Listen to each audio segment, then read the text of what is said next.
100 მილიონი ევროს შეჩერება და ლურჯი პასპორტების გაჩერება საქართველოს არალეგიტიმური მთავრობის მიმართ ეს ორი უმძიმესი გადაწყვეტილება ევროკავშირის უმაღლესმა წარმომადგენელმა გაასაჯაროვა.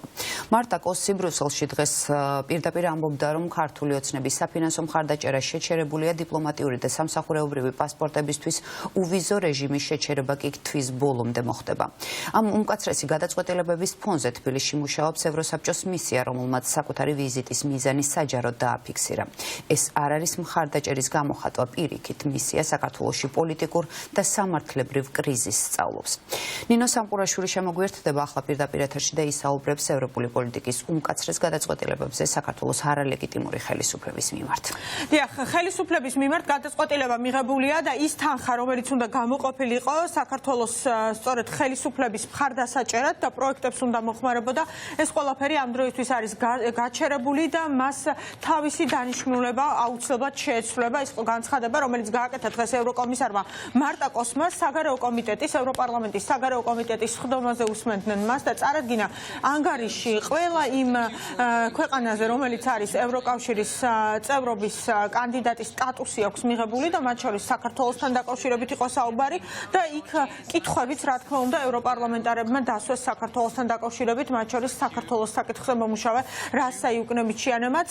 მარტა კოსი განმარტავს იმას, რომ დიპლომატიური პასპორტები და სამსახურეობრივი პასპორტები, ვისაც აქვთ ეს გადაწყვეტილება იქნება მიღებული 2025 წლის იანვრის ბოლოს, ანუ ახლა სულ რამდენიმე კვირაში გადაწყვეტილება უნდა იყოს მიღებული, რაც იმას ნიშნავს ასევე, რომ ეს სანქცია ოცნების მაღალჩინოსნებისთვის უკვე ამოქმედებული იქნება თებერვლიდან, მაგრამ ევროპარლამენტარები, ვინც საქართველოს საკითხზე მუშაობენ, ამბობენ, რომ ეს ნაბიჯები, რომელსაც დგამს ევროკავშირი, არ არის საკმარისი და ევროკავშირმაც უნდა იმოქმედოს ისე, როგორც აკეთებს ამას ამერიკის შეერთებული შტატები, რომ მაგალითად გაიხსენა დღეს რასა იუკნევიჩიანემ, რომ ოლიგარქი ბიძინა ივანიშვილი არის დასანქცირებული. სწორედ ასეთი გადაწყვეტილებები უნდა იყოს მიღებული, ამბობს რასა იუკნევიჩიანე და მათ შორის რამდენიმე მიმართულებით უნდა იმუშაოს ევროკავშირმა და ევროპამ, ეს უნდა იყოს სანქციების დაწესება, გაგრძელება ამ მიმართულებით, ახალი არჩევნები და არ აღიარება ოლიგარქიული რეჟიმის.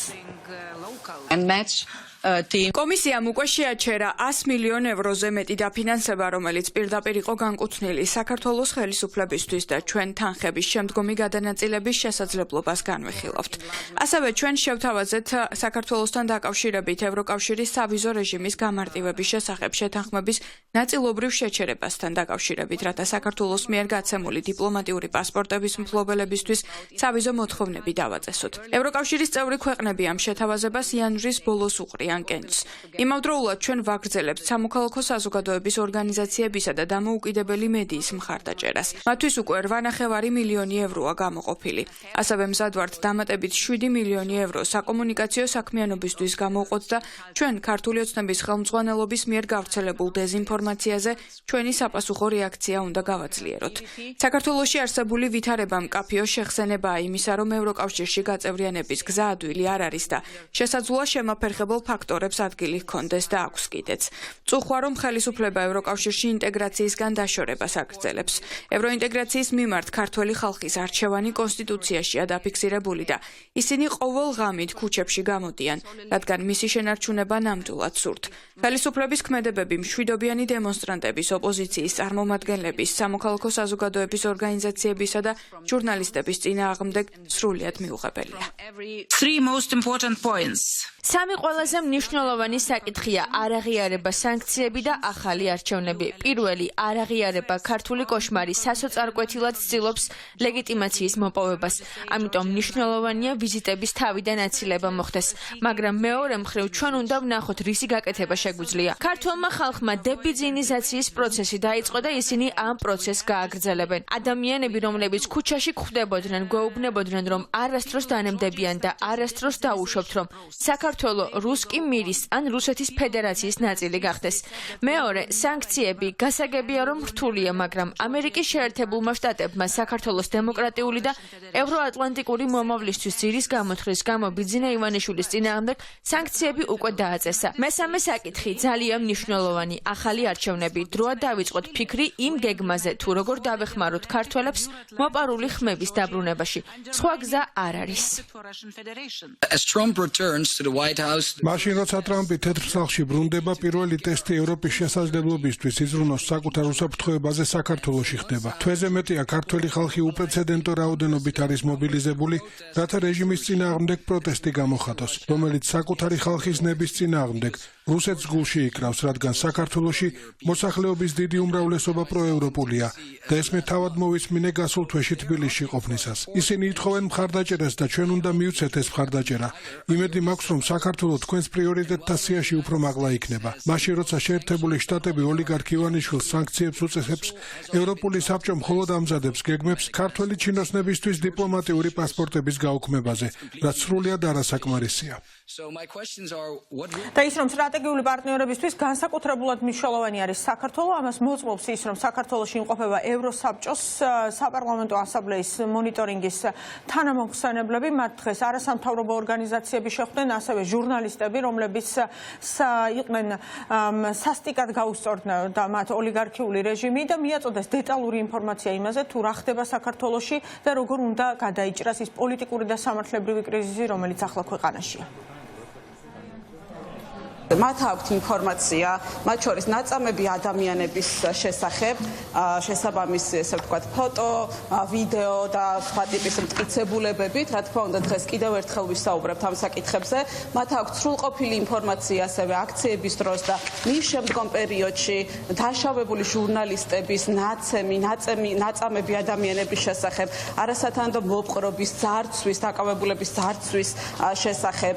დღეს, რა თქმა უნდა, უკვე მივაწვდით ბოლო განვითარებული მოვლენების თაობაზე ინფორმაციას, იმაზე რომ რეჟიმი კიდევ უფრო აგრესიული გახდა და მიმდინარეობს რეპრესიები ყველა სახელმწიფო ინსტიტუტში და ყველა სახელმწიფო ინსტიტუტის მხრიდან. ვისაუბრეთ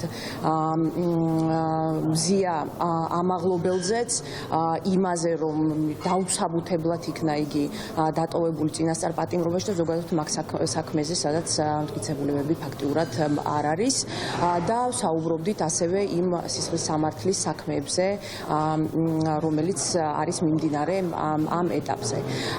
რა თქმა უნდა, მათი მხრიდან გამოითქვა მოსაზრება იმასთან დაკავშირებით, რომ ისინი შეხვდებიან კონკრეტულ ადამიანებს, რომლებიც არიან წინასწარ პატიმრობაზე. ამ შემთხვევაში აქ ჭიჭინაძეზე არის საუბარი და ცეცხლაძეზე.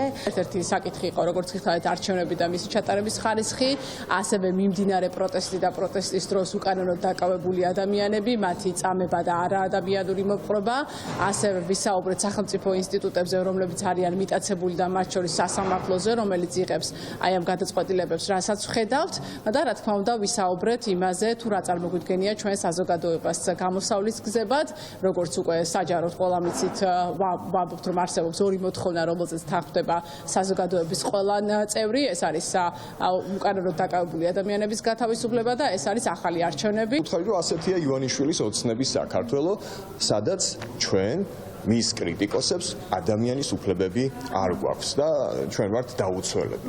უსაყვედურე ალან ბერსეს ვიზიტის შემდეგ გაკეთებულ განცხადებებზე ვუთხარი, რომ ეს ბრტყელი განცხადებები არავის არ შეჭირდება. პირდაპირ ვუთხარი, რომ აი დღეს ახლა ეს კორსეტი რომ მიკეთია აქ, ხვალ შეიძლება უარესი მოხდეს და მე ჩემი კოლეგები პირდაპირ მსხვერპლები აღმოჩნდნენ. ვუთხარი, რომ ჩვენ შეიძლება შემდეგ ჯერზე მოგვყან და შემდეგ თქვენი განცხადებები არაფერს შეცვლის. პირობა მივიღე, რომ ყველა ის ფაქტი, რომელიც მე მათ მივაწოდე, იქნება ასახული მათ ანგარიშებში. ევროსაბჭოს საპარლამენტო ასამბლეის მონიტორინგის კომიტეტის წევრებს სურთ, რომ შეხვდნენ რეჟიმის პატიმრებს, მათ შორის მათ გამოთქვეს სურვილი, რომ მსახიობ ანდრო ჭიჭინაძესა და დაფიონის დამფუძნებელ ზვია ცეცხლაძესთან სურთ შეხვედრა, თუმცა ეს ყველაფერი უკვე გაირკვევა ხვალ, რა გადაწყვეტილებას მიიღებს ამ საკითხზე იუსტიციის სამინისტრო და დაუშვებს თუ არა მათ მომხსენებლებს უკვე გლდანის მერვე დაწესებულებაში.